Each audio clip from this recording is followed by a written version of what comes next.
पिछले 3-4 दशकों से दुनिया बहुत बदली है। लेकिन इस बदलाव के साथ ही कुछ ऐसे बदलाव हैं जिन पर हम बात बहुत कम करते हैं या ये जो पूरा बदलाव है, उस बदलाव को समझने की कोशिश कम से कम हिंदुस्तान में तो उस तरह से कम हुई है।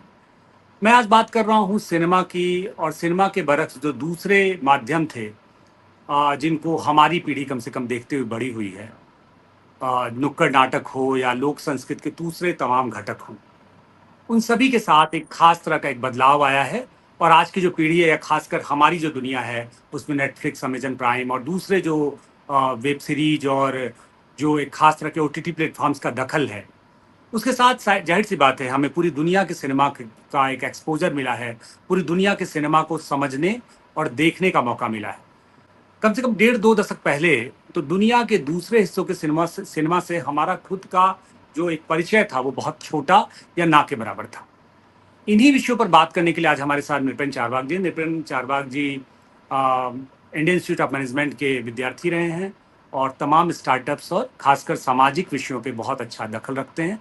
एक समझ है उनकी, सिनेमा से लेकर साहित्य, संस्कृति तमाम विषयों पर बहुत अच्छा बोलते लिखते हैं, दर्शन के बहुत मर्मज्ञ हैं। नृपेंद्र चारवाक जी, आपका बहुत बहुत स्वागत है।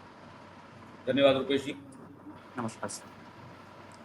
मैं थोड़ा ये समझना चाहता हूँ आज पूरे बातचीत के बरक्स कि आप तो उस तरह की पीढ़ी जिस मैं बात कर रहा हूँ कि 10-20 साल पहले हमारा अपना एक्सपोजर, क्योंकि जाहिर सी बात है आप इंडियन आईएम के स्टूडेंट्स रहे तो आपका हो सकता है आपका थोड़ा एक्सपोजर हो दूसरे तमाम सिनेमा से, खासकर जो पर्शियन सिनेमा है, कोरियन सिनेमा है, जिनमें बहुत शानदार काम होता है।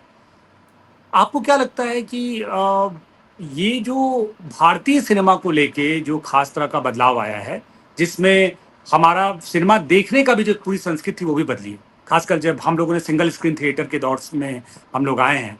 आज मल्टी स्क्रीन का दौर आ गया। सिनेमा का की भी स्थिति है कि एक साथ एक ही शहर में बहुत सी फिल्में उपलब्ध होती हैं। इनमें क्या आपको लगता है कि जो एक हमारा जो क्लासिक सिनेमा था जिसको हम बॉलीवुड की तरह देखते हैं, वो बॉलीवुड भी प्रभावित हुआ और किस तरह से प्रभावित हुआ?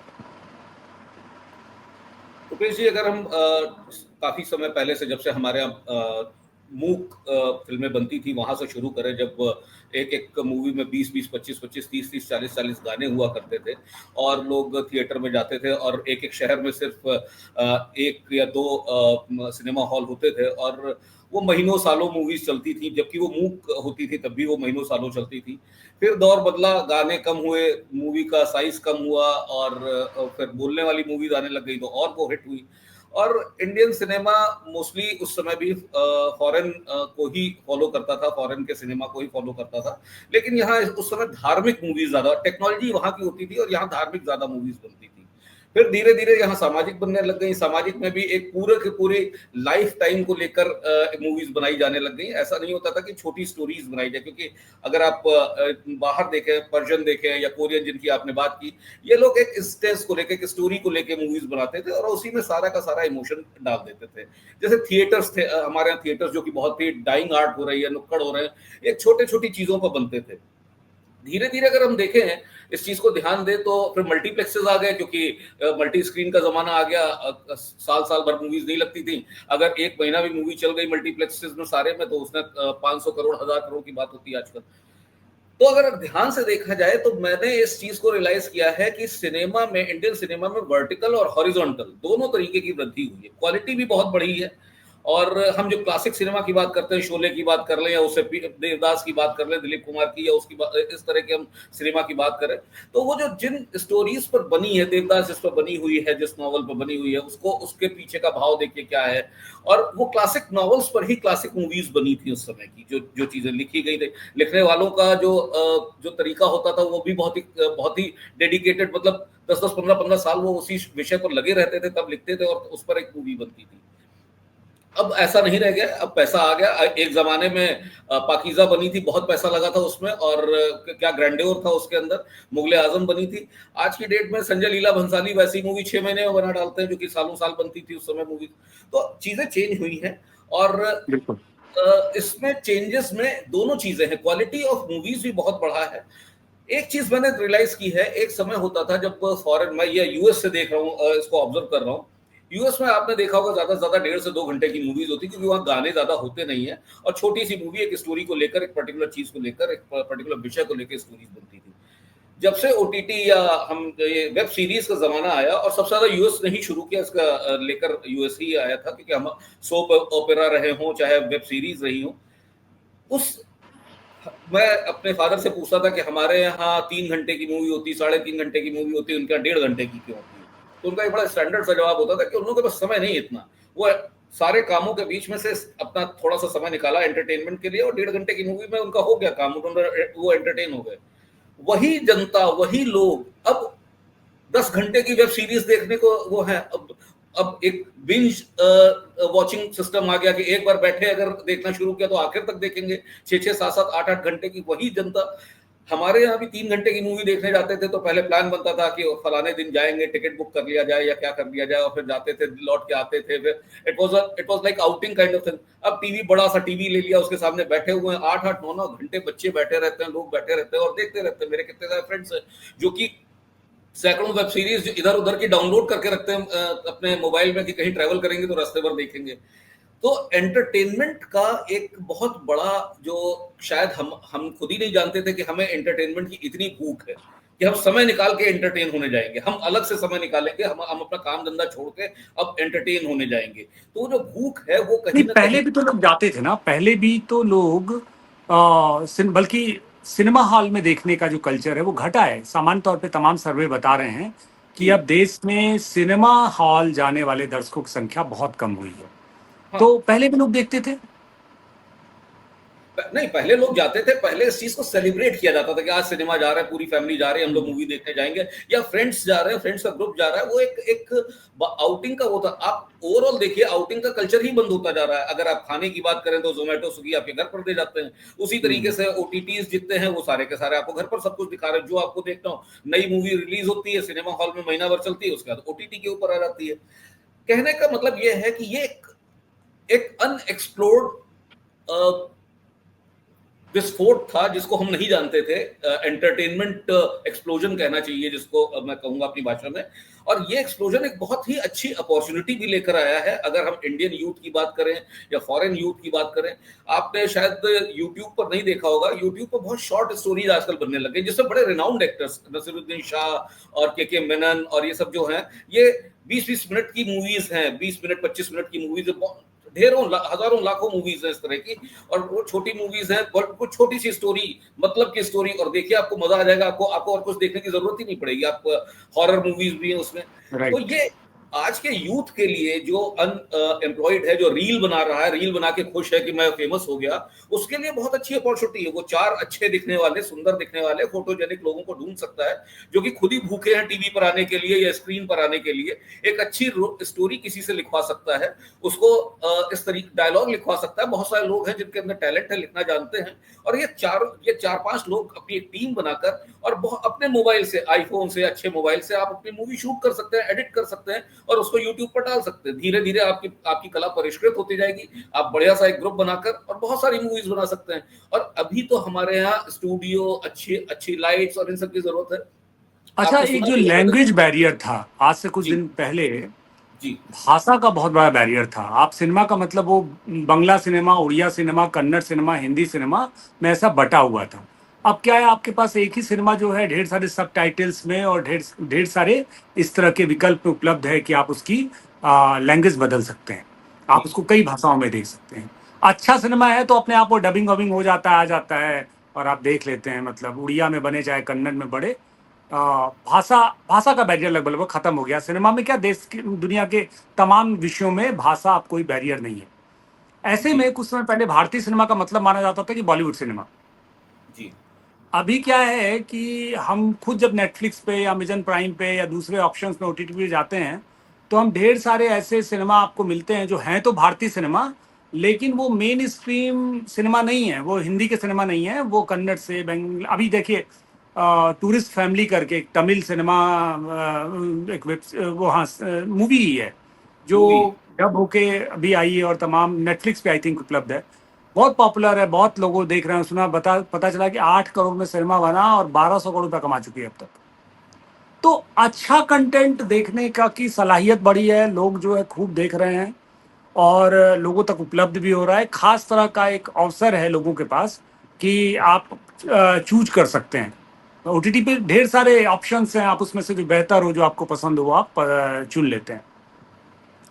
लेकिन इस पूरे बरक्स मैं अगर ये समझना चाहूँ कि क्या इसमें इस पूरे सिनेमा को देखने में जो दर्शक है, ये तो सिनेमा बनाने वाले, सिनेमा से सिनेमा के जो भी सृजन में लगे हुए लोग हैं, उनके पास बहुत से उपलब्ध हैं, ऑप्शन भी दर्शकों के पास भी उपलब्ध हुआ है। लेकिन क्या ऐसा लगता है कि वो जो एक सेंसरशिप का दौर था, एक मॉनिटरिंग का दौर था, एक रेगुलेशन का दौर था, जिसमें ये तय होता था, कुछ लोग बैठ के तय करते थे कि कैसा सिनेमा देश देखेगा, कैसे क्या चीज़ें होंगी और अ, ये जो है ये तय कर दिया किया जाता था। फ़िल्म सिनेमा के लिए सबसे इम्पोर्टेंट होता था कि कौन से सर्टिफ़िकेट के साथ रिलीज़ हुआ है। आज क्या है, जैसे आप नेटफ्लिक्स पे कोई ऑप्शन खोलते हैं, आपको दिखाई पड़ता है ये 8 टू 9 ईयर्स के लिए है, ये 18 प्लस है और ये है, वो है। और दर्शकों की खुद की का चुनाव है या इस तरह का, या पेरेंट्स का चुनाव है, या बच्चों बच्चों को तो खैर नहीं, लेकिन पेरेंट्स के लेवल पे कि किस तरह का सिनेमा आप कौन देख सकता है, आप खुद चुनिए और देखिए।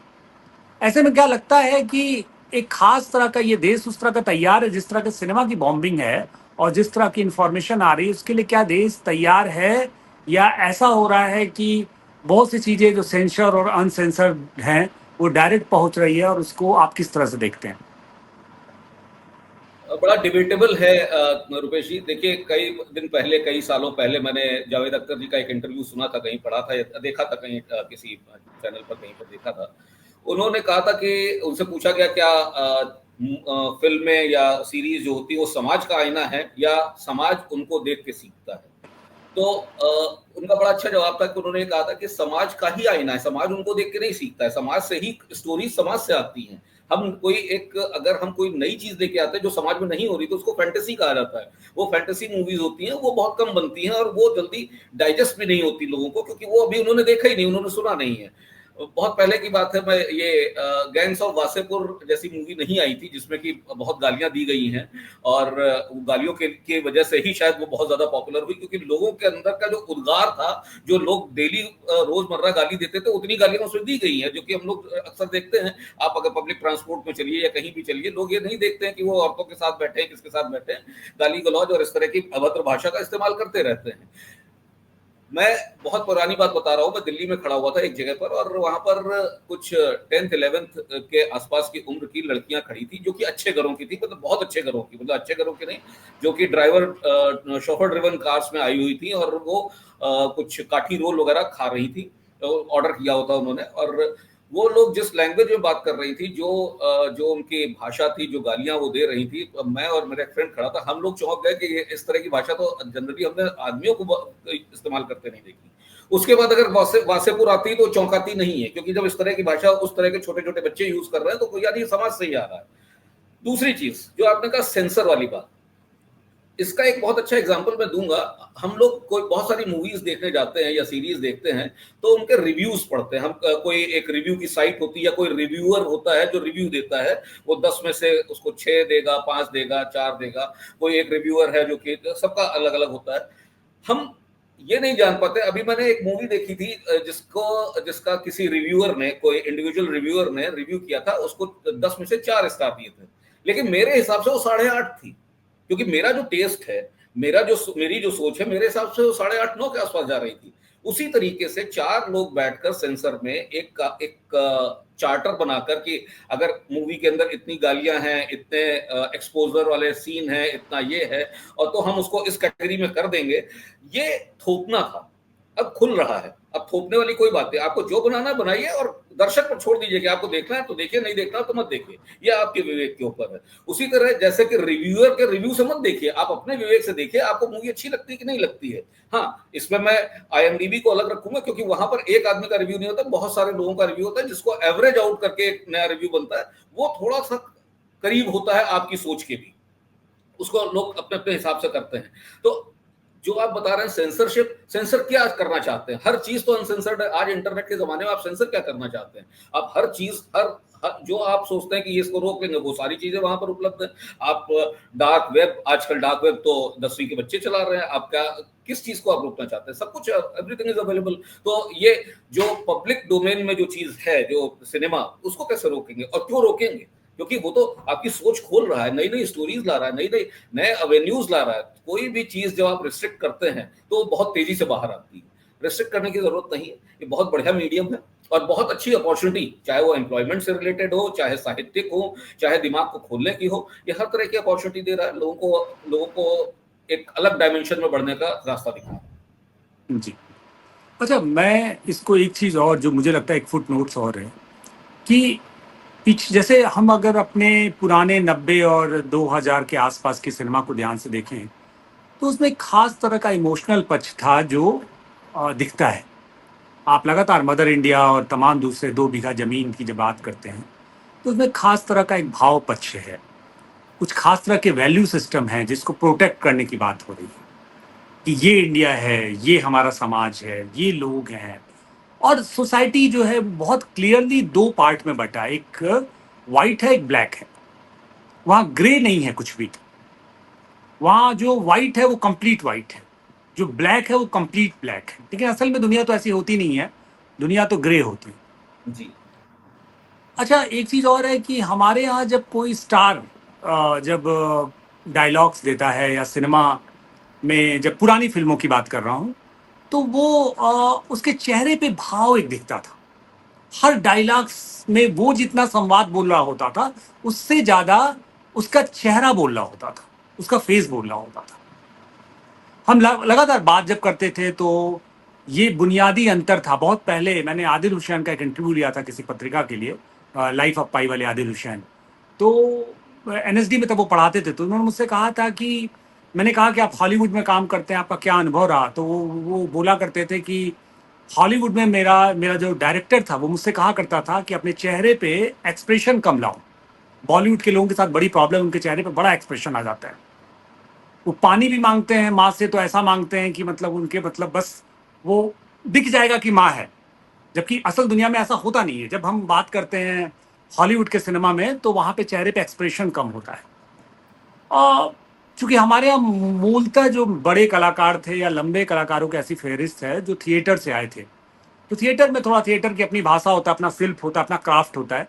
तो वहाँ पे वो लाउड बोलते हैं और वो चेहरे पे इमोशन और भाव आता है। लेकिन बॉलीवुड एक सहजता की तरफ बढ़ रहा है, मतलब बहुत सहज होने लगा है सब कुछ। हॉलीवुड में पहले से था वो सहजता, आपने कहा भी कि गाने वाने होते नहीं थे, सीधी सीधी बात है, टू द पॉइंट, मतलब की बात पे आ जाते हैं। अब बड़ा मामला ये है कि मैं जो सवाल पे आना चाह रहा था, वो मैं ये कह रहा था कि जब अगर ओवरऑल कुल मिला के टोटलिटी में चीज़ों को देखते हैं, तो कई बार ऐसा लगता है कि सिनेमा का भाव पक्ष कमज़ोर हुआ है। सिनेमा यथार्थ में ना जाके एक तरह से यांत्रिक होता जा रहा है। इस पे एक फाइनल कमेंट और उसके बाद जो हम इस बातचीत को ख़त्म करेंगे, क्योंकि क्या कहते हैं, हम चाहते हैं कि ये बातचीत को हम आगे अगले एक इस पे एक सेशन और किया जाए, इस पे बातचीत किया जाए। तो एक फाइनल कमेंट आपका, इसके बाद इस बातचीत को ख़त्म करते हैं सर। रुपेश जी, आपने कहा कि मदर इंडिया और इस तरह की जो मूवीज, 2 बीघा जमीन और उस तरह की जमीन, तो आप एक चीज ध्यान दीजिए, वो सारी गरीबी की पृष्ठभूमियां थी, बहुत गरीबी। तो ब्लैक एंड व्हाइट जो आप कह रहे थे, तो वहां इमोशन जो थे, वो इमोशन बना, जो उस गरीबी के इमोशन जो बनाए गए थे, वो उन लोगों के लिए ही बनाए गए थे, उन देहाती लोगों के लिए, गांव के लोगों के लिए, जो देख के इमोशनल हो जाते थे। और वैसे भी ये पूरा का पूरा जो रीजन है हमारा, इमोशनल रीजन भी है। यहाँ इमोशन से ही सारा काम चलता है, चाहे वो कोई भी काम हो। और तब के इमोशंस जो होते थे वो बहुत ही लाउड इमोशंस होते थे, बहुत ज्यादा दिखाने का होता था। अब उतने लाउड इमोशन नहीं, क्योंकि लोग समझते हैं कि इतना नहीं होता। दूसरी चीज, बदलाव भी आया समाज में। आप तब के गांव देखिए, मदर इंडिया टाइप के गांव देखिए जाकर, और 2 बीघा जमीन टाइप के जमींदारी प्रथा और सब देखिए, और आज आप जाके देखिए गांव, हर आदमी, हर बच्चे के हाथ में मोबाइल है, हर यंग जो है वो बाइक पर चल रहा है। सबके बहुत बदलाव आ गया। मैं तो जाता रहता हूँ, मैं तो बहुत घूमता रहता हूँ। मैं छत्तीसगढ़ जैसे पिछड़ी जगहों, झारखंड जैसे पिछड़े राज्यों में होके, और राजस्थान जैसी जगहों पर, यूपी में, सब जगह जाता हूँ मैं। आप हर जगह चाहे जितना गरीब तबका हो, बॉम्बे के झुग्गी झोपड़ी क्यों ना हो, तो वो आपसे ज्यादा रिच लगेंगे। आजकल उनका ऐसा वो हो चुका है, तो उनको इमोशन की जरूरत नहीं है। अब वो इमोशन उनको लगता है कि अरे बड़ा सस्ता इमोशन है, ये कौन सा इमोशन। अब तो ऐसा होता ही नहीं है, अब तो माँ भी गाली देती है, बेटा भी गाली देता है। तो अब क्योंकि ये जो होता था एक्चुअल में, उसको टीवी सिनेमा ने दिखा दिया, जब दिखा दिया तो सब बराबर हो गया। अब वो इमोशन, लाउड इमोशन की जरूरत ही नहीं रह गई है। जहां तक बात है आपने कहा यांत्रिक, यांत्रिक होने की सिर्फ वजह यह है कि बहुत ज्यादा प्रोडक्शन होने लग गया।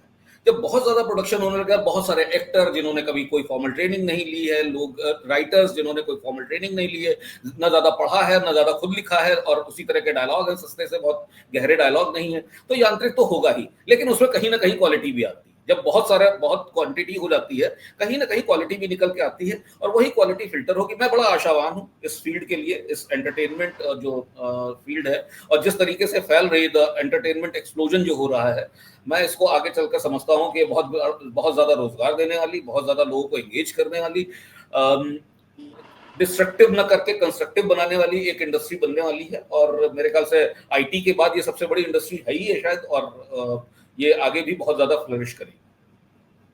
जी, नितिन भाई, आपने बहुत शानदार कुछ बातें रखी, और मुझे लगता है इस विषय पे हम लोग आगे भी चर्चा करते रहेंगे। बहुत शानदार चर्चा रही, और आपने हमें ज्वाइन किया, आपका बहुत बहुत थैंक यू।